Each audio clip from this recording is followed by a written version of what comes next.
네, 토마토 인터뷰 시간입니다. 지난 대선이 박근혜 대통령 당선자의 승리로 끝나면서 127석을 차지하고 있는 제1야당인 민주통합당이 힘들어졌습니다.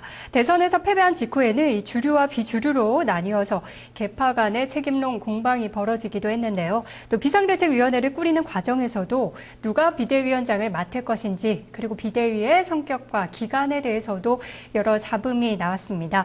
하지만 지난 9일 문희상 의원이 비대위원장으로 선출되면서 조금씩 안정을 찾고 있는 추세인데요.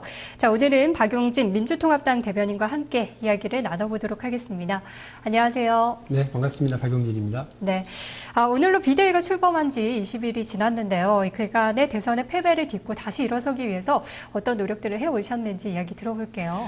예, 일단 문희상 비대위가 들어서면서요, 국민 여러분들에게 좀 죄송하다. 그리고 선거를 이기지 못한 점에 대해서 사과 말씀 드리기 위해서 이른바 해처리 투어라는 이름으로 전국 다니면서 국민들에게 사죄 행보를 했고요.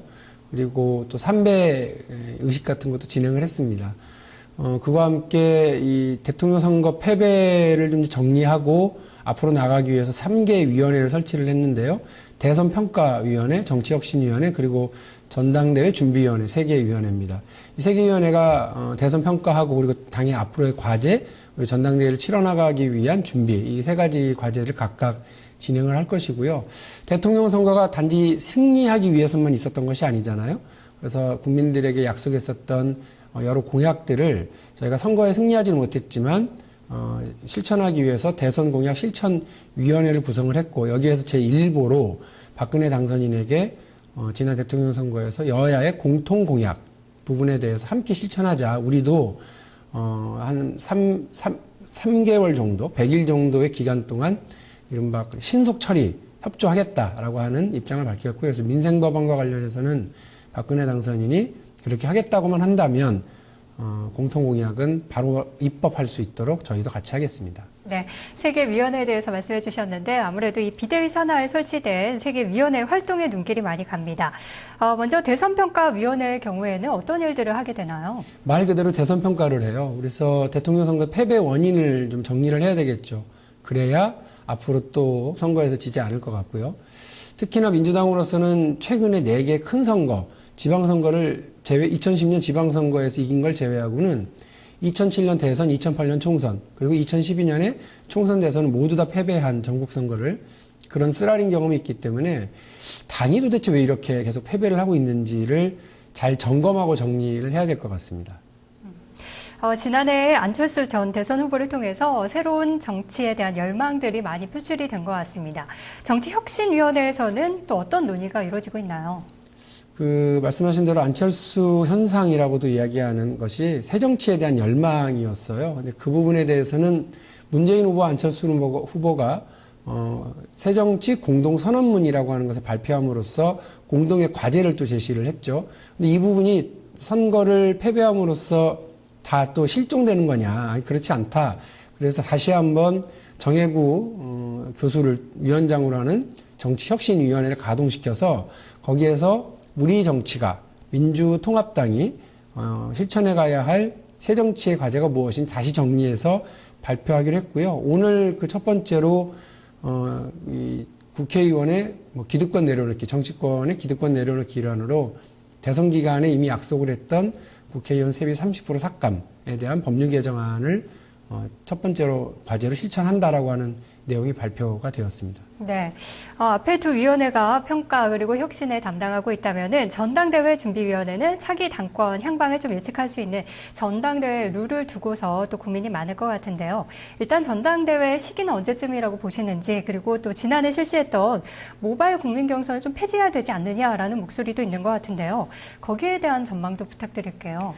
문희상 비대위원장의 말씀을 빌어보면 이번 비대위가 비상대권을 갖는 것이 아니라 그야말로 비상한 상황에 맞는 대책을 마련하는 위원회이기 때문에 비정상적이다. 그래서 짧게 끝내는 것이 좋다라는 의견이십니다. 그래서 제시하고 있는 것은 3월 말 4월 초 정도입니다. 그런데 이게 쉽지만은 않을 거예요. 왜냐하면 전당대회 준비를 하기 위해서조차도 전당대회 룰을 어떻게 만들 거냐, 그리고 당원 당규를 어떻게 개정할 건지를 놓고도 상당 기간의 토론이 필요하고요.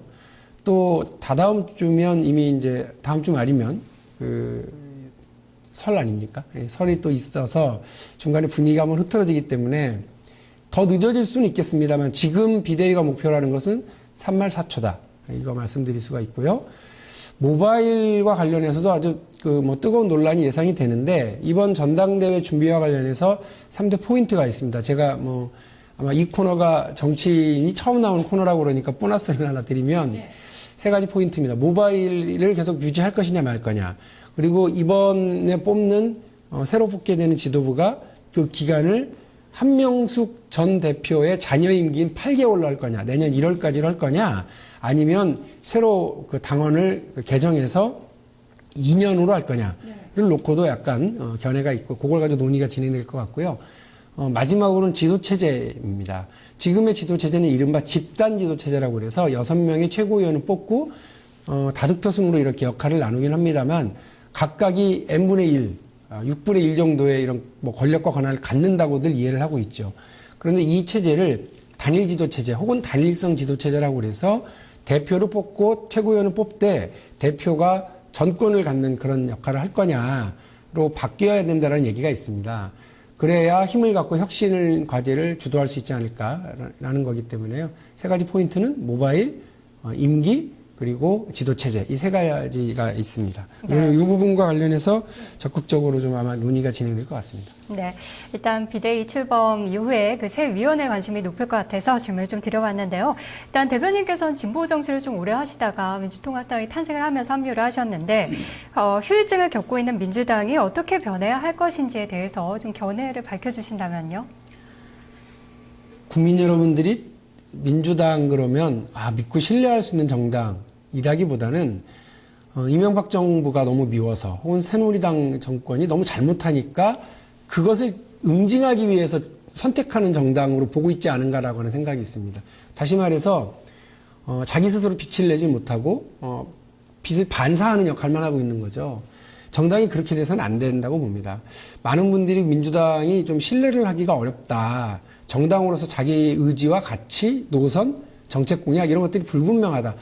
그래서 말 바꾸기 정당이라고 저쪽에서 공격을 해도 속수무책 당하기도 하는 게 있어요. 제가 들어오기 전에 잠깐 검토를 해봤는데 이번에 새누리당으로 당명이 바뀌긴 했습니다만 한나라당이라는 이름으로 무려 15년간, 자민련도 무려 12년간, 그리고 민주노동당도 12년간 자기의 당명을 유지했습니다. 그러면서 그 안에서 강령 변경도 그렇게 많지 않았어요. 외국의 경우에는 독일의 3인당이 140년 동안 정당을 유지를 하는데 그 당명도 그대로고요.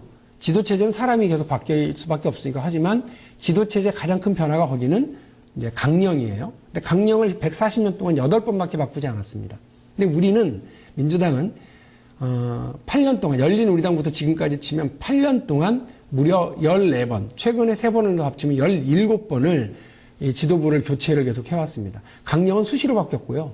당명도 계속 바뀌어왔습니다. 국민들이 신뢰를 못하는데 다 이유가 있다고 봅니다.